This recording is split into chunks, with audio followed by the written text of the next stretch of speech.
Thank you very much. I'm very happy to be here and back in Warsaw today and to speak with you regarding cybersecurity. It's true, cyber war is online right now, and I'm going to kind of give you a background of where we were. It's in a single generation that we've made a great leap into cyberspace. The world has become hyper-connected. And we became hyper-connected through our social lives, how we work, the government and digital services that give us, our citizen-facing services, our online access to our government, the critical infrastructures. They've all been digitally transformed. But so has the global economy. Today, the global economy is worth $107 trillion, and almost 20% of it is the digital economy. When you start to look at that, the digital economy is going to grow over the next several years. In 2019 alone, this year, we're going to sell $3.8 trillion worth of information communications technologies. And by next year, we're going to connect 30 billion devices to the internet, and that's going to generate another $8 trillion of opportunity for your businesses. When you start to look at those businesses, we're transforming the way that we live, work, and play through Industry 4.0, connecting everything. We have smart buildings and smart cities. We're moving to more consumer devices that are connecting us through healthcare, et cetera.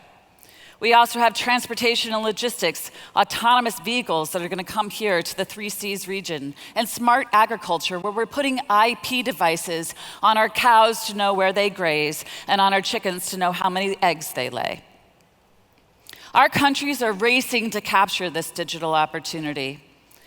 And here in Poland, your internet penetration is 79%, and your current digital economy is 6%. And your Minister of Digitization intends to grow your digital economy, double it in the next few years, embracing Industry 4.0, connecting people, places, and things, modernizing your core infrastructure, and getting there. But as you start to look at this, all is not well in paradise. We have to start to look at what happened over the last 30 years. In the last few years, we've had increase of cybercrime, 5 times higher year over year, from 15 to 16 to 17 to 18 to today.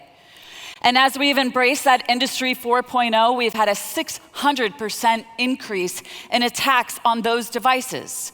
Those devices, while we might call them smart, are actually quite dumb.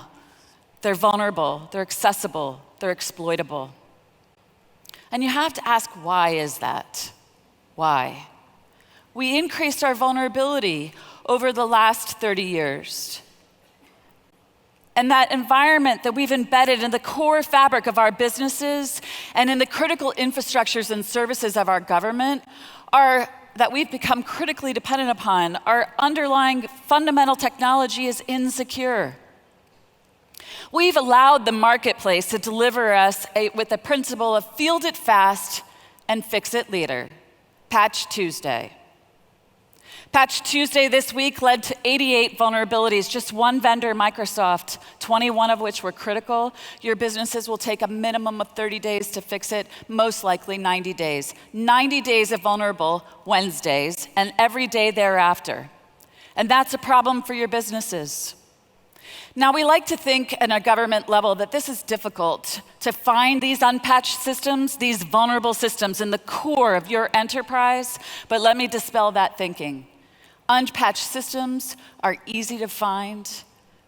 You go to showdown.com right now and Google it, and you'll find all the unpatched systems here in Poland. You can look at your enterprise. It's an exquisite targeting map. Some people like to say that these tools to exploit it are very expensive and hard to find, and only your military or your intelligence service can have it. But it's not true. The tools are cheap and accessible. And let me just show you a few items. So is the service. I can actually have a hacker for service using these particular tools. XAAS, Service 2.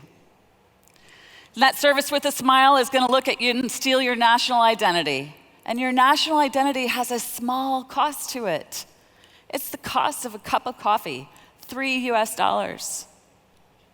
Imagine losing your national identity. But even worse, if you're a business, what happens if you have a distributed denial of service attack, knocking you offline as a shared service when you need to be online? That's how you actually make your money. Well, it's pretty cheap and easy also. An hour, $10, a day, $30, a month, $1,200 US. Can you imagine what is the cost per minute, per hour, per day, per month of being offline when you need to be online? What's the bottom line impact of your overall business? That business disruption is costing lots of businesses. And then we see other businesses like Penny Candy delivering malware to the computer. And that only costs a mere $1. To infect one computer, if it's the right computer, it can infect everybody's computer across the entire enterprise. So most organizations once they've been infected, it takes them more than 6 months to find that they've got a problem. And then when they understand that they've got a problem, another 2 months to fix it. The forensic analysis, how deep, how long, how wide, how much did I lose? And then you start to see that there are attacks all over the world. The businesses and governments are being targeted, and everybody is impacted. And there's not one business in this room, I would assure you, or one government that has not been impacted. Losing data, losing money, losing things that matter.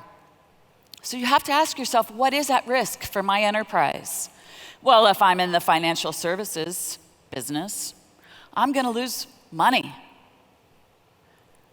25% of our banks have lost money because of the vulnerable code within the SWIFT, the interbanking messaging system within our enterprises.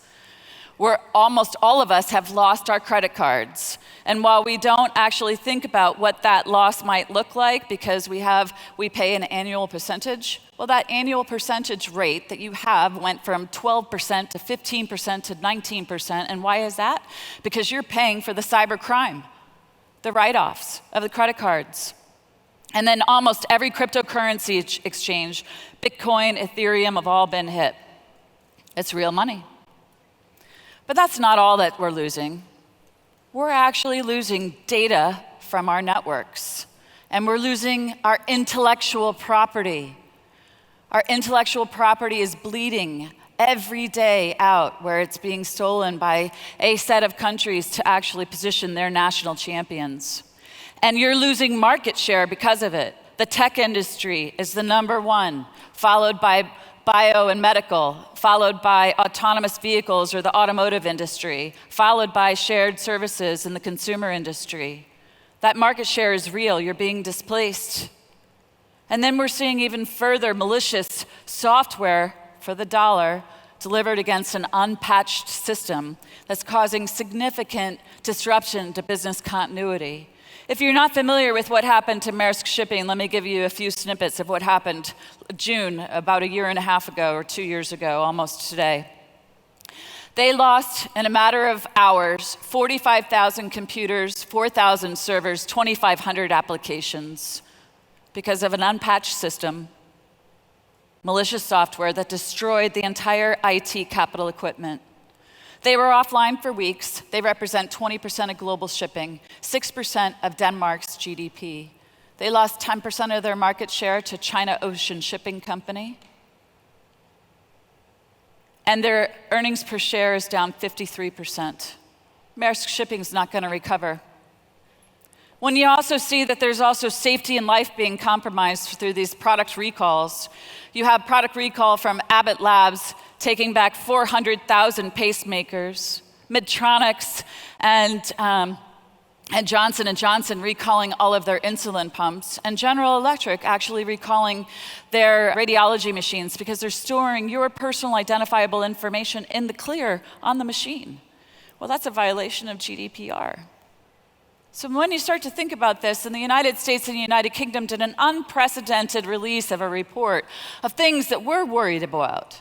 We have pre-positioned weapons in the core of our infrastructure, in the core of your businesses in my country and in their country and other places that are actually going to take and are targeting the energy, the nuclear, commercial facilities, water, aviation, you name it. And we're saying that you, as businesses, must actually start to address this vulnerability. The Director of National Intelligence, Director Coates, also just recently gave a speech where he's talking about that the threats are increasing. So when you think about the next generation, where are we headed? 600% increase in the Internet of Things attacks as you start to connect more of your digital economy to the internet, that these risks to consumers, to your government, to your critical infrastructures, to the national networks are rising. And we have to do something about it. There are some novel techniques that are coming, some creative approaches that are happening from information sharing to make you aware of the problems and help you identify and patch the systems. There's one particular system that's being used here in Europe and in the United States called the Stoplight Protocol for information sharing. It's a way for you to actually understand red is emergency and white is sort of like, let's just pay attention to what's going on. And that helps you with the speed of response because you can't afford to be offline for days, weeks, or months. It affects your bottom line. Then you're also seeing the insurance companies step in. And the insurance companies are starting to band together. And they're saying that through a cyber catalyst and other programs, they're starting to do product ratings. You can't just believe the vendors that their product is actually good. We actually now have to start to test them against real world events. So if you have an excellent product, you might actually get a better insurance rate. And if you have a poor product, you may not get insurance at all. We've seen this before with electricity and other things, that you actually implement safety and resilience into your enterprise, whether it's sprinkler systems or alarms, et cetera. Well, this is going to be very similar for the digital world. The other thing for businesses is you need to really understand the best practices. What are the best practices that are out there? Here in Poland, in the United States, in Europe in general. And there are 5 areas that I want you to think about. First, what is your risk tolerance? As you start to think about what is your risk posture. Are you conservative? Do you not want to patch those systems for 60 days, 90 days? Who decides the balance of profitability and growth versus security and resilience? I choose not to patch today, then I can lose the entire enterprise tomorrow. I have 88 critical patches from one vendor, Microsoft, 21 of which you have to deal with right now. For the next 90 days, you're likely going to be vulnerable. What could you lose in that time frame? Data, intellectual property, money, life. So you have to start to think about and explain it in business terms. Understand what's at risk, the EBITDA at risk, the exposure, and starting to think about it in number of systems and data sets. How long will it take you to resolve? The cost in OpEx and CapEx terms. The cost per minute, per day, et cetera, the lost revenue, the impact, the geographic and sector impact, which is required here in Europe, that you have to be able to articulate that by law. When you start to do that, you start to think about the need for establishing a framework of effective controls. You already have it from a financial services perspective. So when you think about what is an effective control for information security and for the digital risk of your enterprise, and is it adequate? You need to start looking at what are the standards that are out there that I can look at. There's so many to choose from, whether it's international standards or in the United States, the NIST framework or COBIT, et cetera, and some of your particular sectors have very specific requirements for those. But adopt one. Don't just think about it. Start to get the controls in place. But remember, just because you do a moment and snapshot in time, compliance does not mean that you're secure. Because every day there's a new patch coming out on bad software in your environment, and you're going to be vulnerable on every single day, depending upon how you plug those patches and those holes in your enterprise. You have to maintain a risk register and maintain it like you do credit risk and liquidity risk and operational risk. How many of you think about digital risk from a technology's perspective, from a digital perspective, and from a regulatory risk? When you think about those risk registers and you start to streamline it, like enterprise mainstreamed across your entire business, you start to get a better risk reduction and understanding and transparency in the marketplace. You also have to understand the legal requirements. As you are operating as global companies now, the laws are changing all around the world, and they're changing rapidly, and keeping pace with it, that regulatory risk is difficult. Here in Europe, you have 2 significant laws that passed that are being mainstreamed in each of the different nations. The first is the General Data Protection Regulation for protecting your personal identifiable information, your national identities. And then second, the Network Information Security Directive, which has named 7 sectors that have to meet a minimum standard of care. In China, they have a particular law that has passed that has actually said that all of your data has to stay in China. And you have to actually give 51% of the market share to a Chinese company. And you're subject to no notice inspections. And the list goes on of what's going on in China. And then in the United States, we have 2 laws, of which I'm only going to really highlight one, that we actually, based on the vulnerabilities in the financial services sector, we have required all entities operating in the financial services sector, insurance, broker-dealer, anybody who touches that market, has to meet a minimum set of controls, 23 of them in fact, and they have to actually have a chief information security officer because you have to own the risk at a corporate level, and the CEO must attest to the integrity of the controls in the environment. That's pretty difficult. The third thing is the board and management really must address and have discussions about this. What risks are we going to accept? What are we going to avoid? And can we transfer any of them through insurance? I would ask you to reflect upon your board. How often do they talk about the digital risk to your environment? The costs per minute, per day, per week, per month of being offline, and do you understand what those risks might be? In the United States, we're pushing our publicly traded companies to actually have this conversation on a quarterly basis, and we're forcing them to report the material risks from a digital perspective in their SEC filings. You should also engage experts to discuss the digital risks, the business, and set clear expectations to management of what risks you really have. I come in and I actually evaluate a lot of our major corporations, and I look at what is the blind risk, because they haven't actually normalized risk, digital risk, the technology risk, into the way that they manage all other risks to the business. And then finally, you really have to approach the digital risk as an enterprise-wide risk management issue. If you leave it to the CIO or the CISO, it's just an IT thing, you really will have lost the fact that all of your businesses are digital businesses. That requires you to come up with a robust governance framework at the corporate level. The CEO must attest to the controls. The CFO must know what the EBITDA at risk is. The P&Ls in each business unit must know what their critical dependencies are and the critical systems, that if they go down, how quickly could I bring them back up? And then continuing with incident response and disaster recovery. Each of the businesses that I see all around the world have not really embraced the governance, and incident response and disaster recovery are difficult.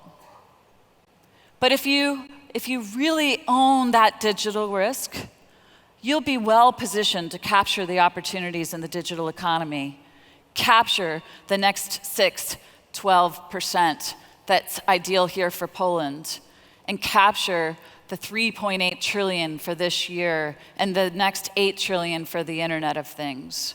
As you start to look at the next generation of what I see for the cybersecurity, the Internet of Things, and the digital economy, the future is bright if you manage the risk responsibly. Thank you very much.